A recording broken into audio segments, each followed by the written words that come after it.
গত ৩/৭/২০২৫ তারিখ বিকেল ৫টা ৩০ ঘটিকার সময় আমাদের কাছে সংবাদ আসে যে চৌদ্দগ্রাম থানাধীন মুন্সিরহাট ইউনিয়নের বাহেরগড়া গ্রামের নাঙ্গুলিয়া খালে একটি অজ্ঞাতনামা লাশ পড়ে আছে।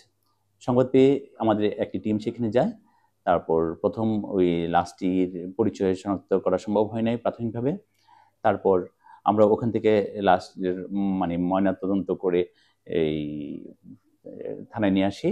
তারপর স্থানীয়ভাবে মোবাইলের মাধ্যমে বিভিন্ন জায়গায় প্রচার করি বা ফেসবুকে প্রচার করি যে এই অজ্ঞাতনামা লাশটি আসলে কার, এবং পিবিআইকে খবর দিই, ওনারা এসে ফিঙ্গারপ্রিন্ট নেয় লাশের। পরবর্তীতে এই স্থানীয়ভাবে জানা যায় যে এই লাশটি হচ্ছে সৈকত নামে একটা ছেলে, এবং তার বাবা এসে শনাক্ত করে যে লাশটি তাদের। লাশের আমরা এই যে ময়নাতদন্তের জন্য এবং কি পোস্টমর্টমের জন্য ময়নাতদন্ত করে পোস্টমর্টমের জন্য আমরা ইয়ার কাছে কুমিল্লা মেডিকেল কলেজ হাসপাতালে প্রেরণ করি। তারপর আমাদের এই টিম চৌদ্দগ্রাম থানা আমরা তদন্ত শুরু করি। তার প্রথম মোবাইল নাম্বারটা সংগ্রহ করি।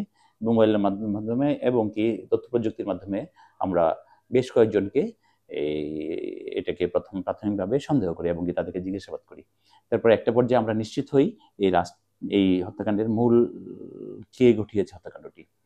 তারপর তাকে আমরা যখন নাকি অ্যারেস্ট করতে যাই তখন দেখি যে সে এলাকায় নেই, এবং সে খাগড়াছড়ি বা অন্য একটা জায়গায় গহীন জায়গায় চলে গিয়েছে। ওই সময় তাকে কোনোভাবেই ধরা সম্ভব হয়নি।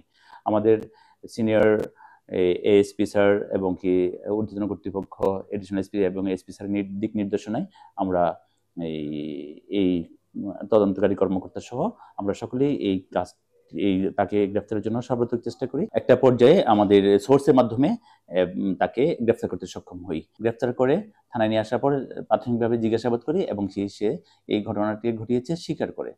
তারপর এই কেন ঘটিয়েছে জিজ্ঞাসাবাদে সে এক পর্যায়ে জানায় যে তার অভাব অনটন চলছিল, তার টাকার প্রয়োজন, এবং কি তার সাথে আরো দুজন আছে, এই তদন্তের সাথে আমি নাম প্রকাশ করছি না। তাদের প্ররোচনায় সে আসলে মূল কাজটি করে এবং হত্যাকাণ্ডের সময় সে একাই এই কাজটি ঘটিয়েছে। পরবর্তীতে আমরা তাকে তখন আমরা জিজ্ঞেস করি যে এই হত্যাকাণ্ডে ব্যবহৃত যে ধামাটি সেই ব্যবহার করেছে, ধামাটি কোথায়? সে ঘটনাস্থল থেকে 50 গজ দূরে সে খালের মধ্যে ধামাটি ফেলে দেয়।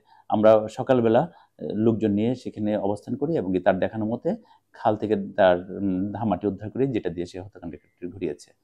মূলত এই সৈকত সে ছিল এটার ভিকটিম।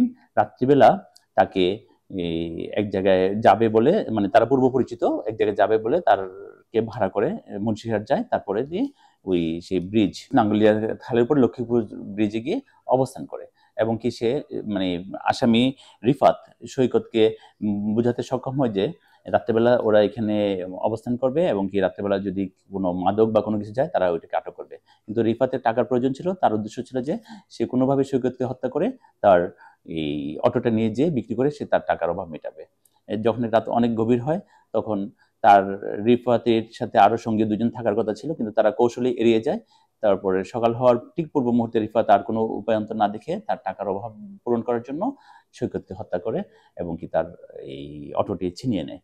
কিন্তু আমাদের এই তদন্ত টিম ঊর্ধ্বতন কর্তৃপক্ষের পরামর্শে এবং নির্দেশ মতে আমরা কাজ করে এই অটোটি উদ্ধার করতে সক্ষম হই এবং কি আসামি তার সকল স্বীকারোক্তি আদালতে পূর্ণাঙ্গভাবে প্রকাশ করে।